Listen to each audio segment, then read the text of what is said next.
Hi friends, welcome back. ഇന്ന് നമുക്കൊരു healthy ആയിട്ടുള്ള ഒരു ഡിഷ് ഉണ്ടാക്കാം. എല്ലാവരും വീട്ടിലും കാണുന്ന സാധനം വെച്ചിട്ടുള്ള ഒരു സൂപ്പർ ഡിഷാണ്. അപ്പോൾ ഞാൻ ഇതുപോലത്തെ ഒരു കപ്പൊക്കെ എടുത്തിട്ടുണ്ട്. കപ്പക്ക എന്ന് വെച്ചാൽ ഈ പച്ച പപ്പായില്ലേ, അതാണേ.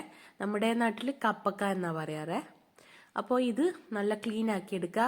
ഇതിൻ്റെ സീഡും അതുപോലെ തന്നെ പുറത്തെ തൊലിയൊക്കെ കളഞ്ഞ് നല്ല വൃത്തിയാക്കി എടുക്കുക. ഉള്ളിലെ സീഡൊക്കെ പെട്ട് പോയാൽ ഇതിന് കയ്പടിക്കും. അതുകൊണ്ട് നന്നായിട്ട് ക്ലീൻ ആക്കി എടുക്കുക. എന്നിട്ട് ഇതുപോലൊരു ഗ്രേറ്റർ വെച്ചിട്ട് ഇതിൻ്റെ വലിയ ഇതുപോലത്തെ സാധനമില്ല, ചെറുതല്ല, വലിയതായിട്ടുള്ള ഗ്രേറ്റർ വെച്ചിട്ട് ഇതുപോലെ അങ്ങ് ഗ്രേറ്റ് ചെയ്തെടുക്കുക. അപ്പോൾ ഞാൻ ഈ കപ്പൊക്കെ ഒന്ന് ഗ്രേറ്റ് ചെയ്തെടുക്കട്ടെ.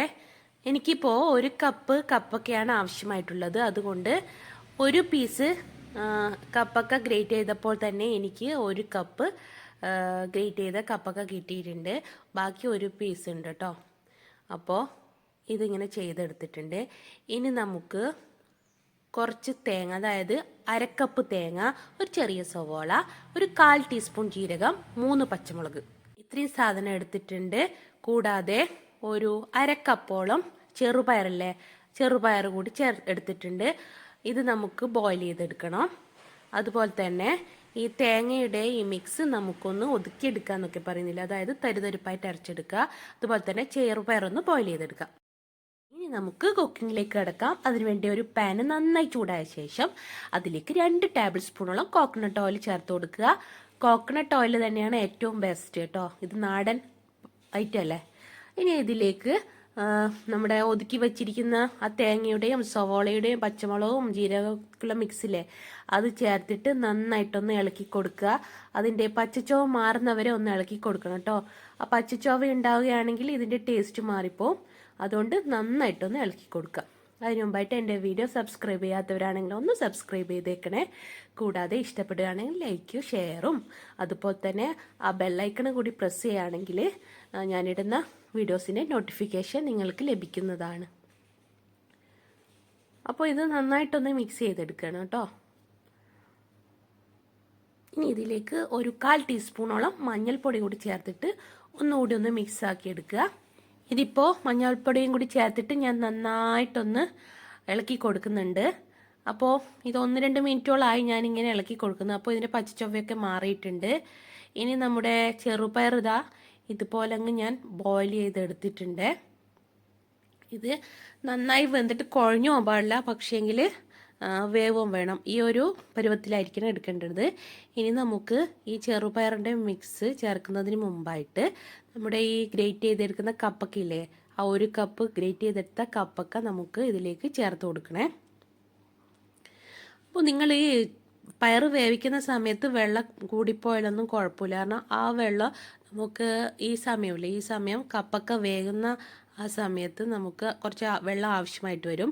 അപ്പോൾ അത് ചേർത്ത് കൊടുത്താൽ മതി. അപ്പോൾ എനിക്ക് കണക്കായിട്ട് വെള്ളമേ ഉള്ളൂ. അതുകൊണ്ട് ഞാനൊരു 1/2 ഗ്ലാസ് ചൂടുവെള്ളം ചേർത്ത് കൊടുക്കുന്നുണ്ട്. ഈ കപ്പൊക്കെ വേവാനുള്ള വെള്ളമാണ്. ഒരു 1/2 ഗ്ലാസ് ഞാൻ ഒഴിച്ച് കൊടുത്തിട്ടുണ്ട്. 1/2 ഗ്ലാസ് വെള്ളം ഒഴിച്ചു കൊടുത്തിട്ടുണ്ട്.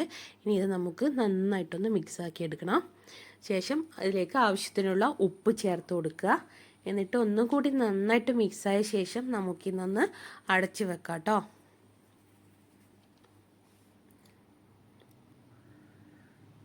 ഇതിപ്പോൾ അടച്ച് വെക്കുന്നുണ്ട്.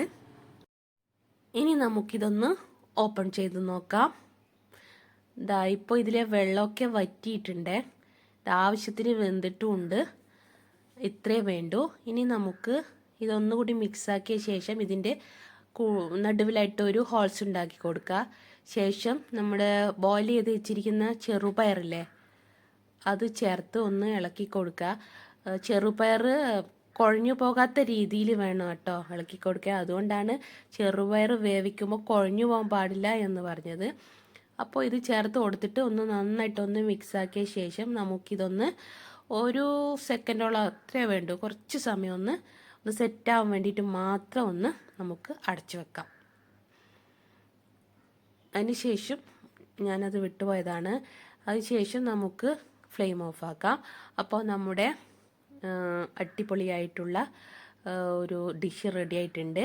ഇത് ഫുഡൊക്കെ അല്ലെങ്കിൽ റൈസൊക്കെ കൺട്രോൾ ചെയ്യുന്നവർക്ക് പറ്റിയ ഒരു ഐറ്റമാണ്. കാരണം കുറച്ച് റൈസ് എടുത്തിട്ട് കൂടുതൽ ഈ ഒരു ഡിഷ് നമ്മൾ കഴിക്കുകയാണെങ്കിൽ പെട്ടെന്ന് വയറ് നിറയുകയും ചെയ്യും. നമുക്ക് ആവശ്യമായിട്ടുള്ള വൈറ്റമിൻസും കാൽഷ്യവും പ്രോട്ടീൻസും ഒക്കെ കിട്ടുകയും ചെയ്യും. അപ്പോൾ ഇത് എല്ലാവരും ഒന്ന് ട്രൈ ചെയ്തൊക്കെ. ഇത് കാണും പോലെയൊന്നല്ല, അത്രയ്ക്ക് ടേസ്റ്റിയാണ്. ചോറിൻ്റെ കൂടെ ആയാലും നമുക്ക് ഏറ്റവും ബെസ്റ്റായിട്ട് കഴിക്കാൻ പറ്റിയ ഒന്നാണ്. കുട്ടികൾക്കൊക്കെ മസ്റ്റായിട്ട് ഉണ്ടാക്കി കൊടുക്കുക. അപ്പോൾ എൻ്റെ വീഡിയോയിൽ കണ്ട എല്ലാവർക്കും താങ്ക്സ്.